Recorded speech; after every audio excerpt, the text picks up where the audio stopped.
ஆறாம் பிரசங்கம் இயேசுநாதர் சிலுவை சுமந்து கொண்டு போன குறிப்பிடம் காண்பிக்கப்படுவதே.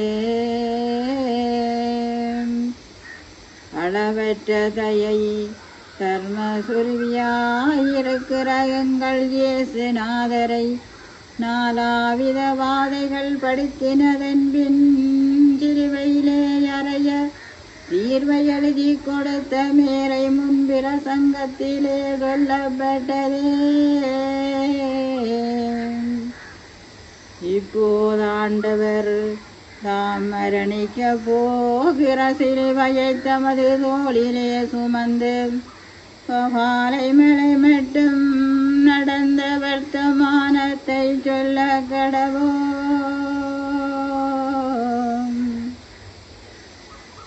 அகப்பெருசோவென்றால் பிலாத்து வெண்கிற நடுவனங்கள் ஆண்டவரை சிலுவையிலே அறையத்தக்கதாக அந்நீதமான தீர்வை எழுதி அவரை யூதர் கையில் ஒப்பு கொடுத்தவுடனே இமரர் கையில் அகப்பட்ட தங்கள் சத்துராதி போலவும் மிருகங்கள் வாயில் அகப்பட்ட இரையை போலவும் அந்த கொடிய யூதர் சந்தோஷமாய் குதித்து உல்லாசங்களோடு ஆண்டவரை முடுகித்து அவர் இருந்த அரண்மனை புறச்சாலையில் நின்று நிஷ்டூரமாய் வாதிப்போடு கற்படியால் இழுப்பால் இறக்க பண்ணி முற்ற வெளியில் கொண்டு வந்தார்கள்.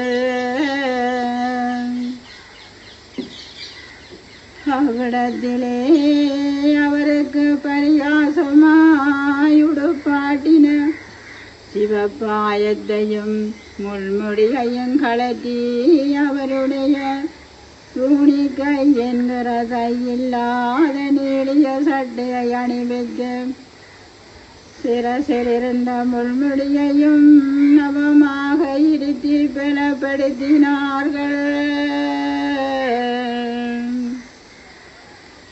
அப்போது மூவந்தடி நீளமாய் மூட்டியிருந்த சிலுவை மரத்தை கொண்ட ஆண்டவர் முன்னாலே காண்பித்து இந்த சிலுவையில் நீரந்தங்கள் வேதப்பழியும் ராஜ்யப்பழியும் உத்தரிக்க உனது தோளிலேதானே சுமந்து போவாய் என்று சொல்ல ஆண்டவர் அதை பார்த்து அதனால் மனுஷருடைய ஆத்துமம் ஈடேற்ற வேணுமென்று மகாதையோடு அணைத்து கையேற்று கொண்டார்.